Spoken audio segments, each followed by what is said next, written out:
Bem, pessoal, vamos de BTC no fim de tarde dessa terça-feira, 30 de maio, agora na Espanha, são 22 horas e 21 minutos, no Brasil 17h21 da tarde, aqui no 4 horas, ancorado pela banda de VWAP semanal, a gente abriu um candle comprador muito interessante depois dessa agulhada do fim da tarde aqui na Espanha, era meio da tarde aí no Brasil, chegamos a fazer a mínima em 27.554.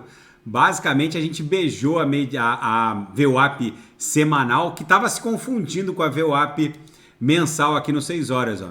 Vocês veem que estava ali mais ou menos no mesmo patamar. A mínima bateu 27.554, 27.554.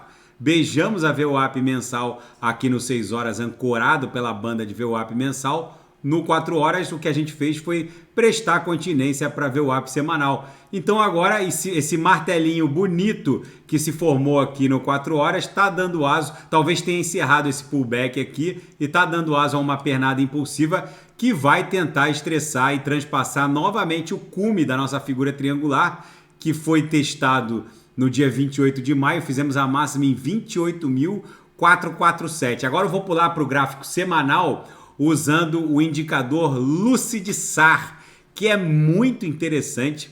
Esse indicador aqui, ele tem ele estabelece um ponto de virada da tendência. Então, quando a gente atinge esse target aqui, que são as bolinhas que estão... Quando as bolinhas estão embaixo, a gente está em tendência de alta. Quando as bolinhas estão em cima, essas cruzinhas aqui estão em cima, a gente está em tendência de baixa. O ponto dessa cruzinha, é uma cruz, não é uma bolinha, né? O ponto dela é o ponto de virada. Então, se a gente bater 30.380, a BTC vai virar a tendência de baixa para a tendência de alta. Eu estou no semanal, esse indicador funciona muito bem no semanal, então é muitíssimo provável que transpassando 30.380, a gente só pare nessa congestão aqui, ó. Vai direto para 36 mil dólares, que é a base dessa congestão aqui, ó. A gente só pare aqui.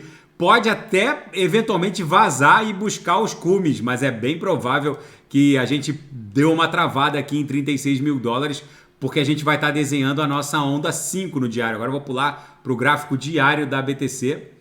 No diário a gente vai estar... Eu estou no 6 horas, deixa eu botar no diário.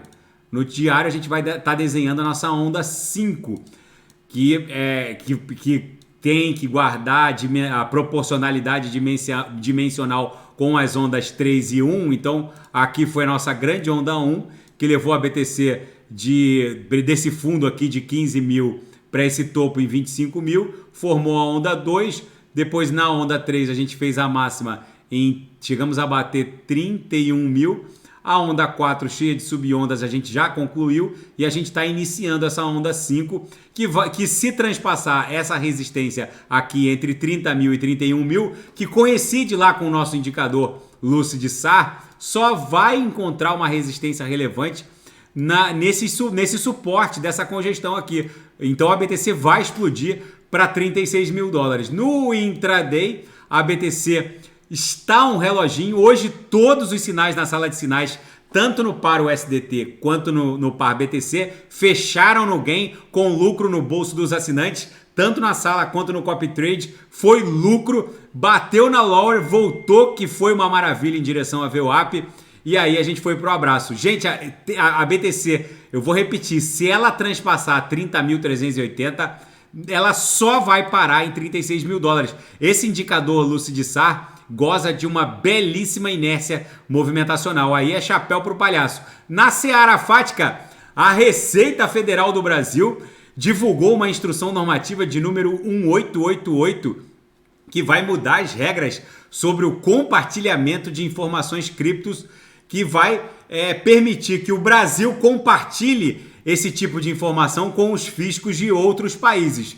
É óbvio que isso só será possível se o usuário mantiver o seu patrimônio cripto dentro de uma CeFi. Eu, por exemplo, declaro meus ativos aqui na Espanha.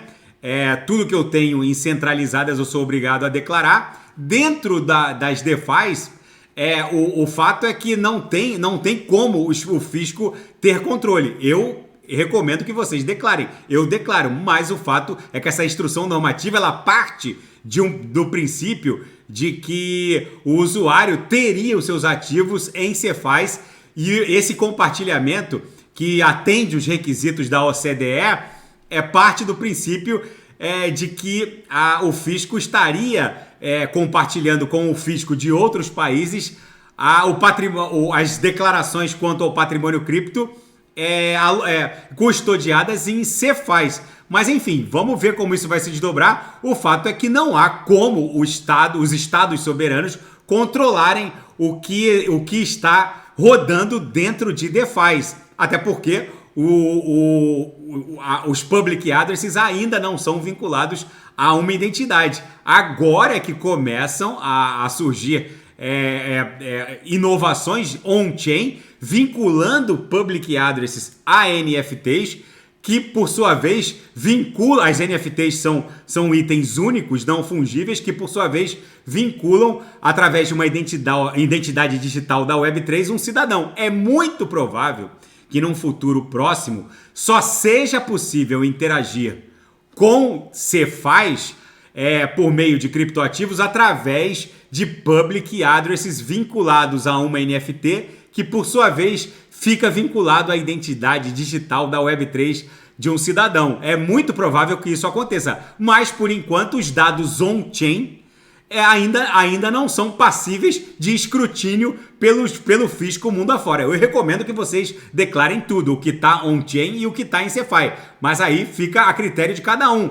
E uma empresa de segurança cibernética descobre uma vulnerabilidade de 500 milhões de dólares nas contas de multiassinatura da Tron. Tudo isso aconteceu em fevereiro. Uma equipe da The Wallet Labs descobriu essa vulnerabilidade, reportou aos devs da Tron, que prontamente corrigiram e evitaram um prejuízo de $500 milhão. Enfim, e os Ordinals, que são as NFTs emitidas na rede blockchain da BTC, os BRC-721, agora podem interagir com a rede Ethereum e eventualmente serem convertidos em ERC-721 da rede Ethereum. É o novo normal. Agora existe essa ponte, essa cross-chain para interação entre os BRC-721, que são as NFTs emitidas na blockchain da BTC, com os ERC-721, que são os tokens não fungíveis emitidos na rede Ethereum. Na seara geopolítica e finanças internacionais, os membros do Partido Republicano, conhecido na política norte-americana como Grand Old Party, né? Os membros linha dura do Partido Republicano agora exigem a expulsão do McCarthy. O presidente da Câmara Federal norte-americana, o republicano Kevin McCarthy, teria cedido demais às exigências da Casa Branca, e agora os líderes mais extremistas do Partido Republicano, conhecidos como Tea Party, querem promover uma espécie de revide, né? Uma vendetta contra o Kevin McCarthy, porque ele teria forçado demais e cedido às exigências da Casa Branca para evitar um histórico calote da administração federal norte-americana. Vamos ver como isso vai impactar a votação, porque lembrando, houve um acordo de líderes, democratas e republicanos, mas o fato é que o plenário ainda não votou. E o mercado de ações hoje acabou ganhando um fôlego, porque a Nvidia atingiu o market cap de $1 trilhão, apesar do Dow Jones ter fechado em baixa. A Nasdaq acabou surfando esse... Deixa eu ver a quanto fechou a Nasdaq hoje. Nasdaq hoje fechou a mais 0,49, o Dow Jones menos 0,15. O fato é que a Nvidia hoje atingiu um market cap de $1 trilhão, surfando esse mega frenesi de inteligência artificial. Eles que criaram uma linha de produção de semicondutores voltados para a inteligência artificial, e agora a Nvidia, essa fabricante de chips, pertence ao seleto grupo de empresas que valem mais de $1 trilhão. Nesse grupo está Apple, Amazon, Meta, Facebook, já valeu mais de $1 trilhão, acabou caindo na última corretiva, mas enfim, agora esse seletíssimo grupo das empresas que valem mais de $1 tri agora tem a NVIDIA entre elas. E agora à tarde a Rússia atingiu bases na Ucrânia numa nova onda de ataques. A Rússia disse nessa segunda-feira que os seus militares atingiram bases ucranianas em ataques realizados durante a noite e no começo da manhã dessa terça-feira.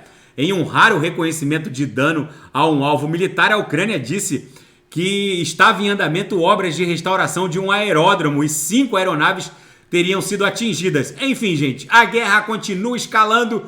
A BTC aqui no 6 horas segue desenhando uma cunha triangular que provavelmente vai explodir em direção a 30 mil dólares. Se passar de 30.380, aí esse indicador Lucidissar vira para tendência de alta e a BTC só vai descansar aqui em 36 mil dólares. Tá bom, pessoal? Se nada fugir do script, eu volto amanhã para analisar a própria BTC. Fiquem com Deus e quem quiser sugerir, é só colocar nas mensagens abaixo. Até amanhã, grande abraço, fiquem com Deus.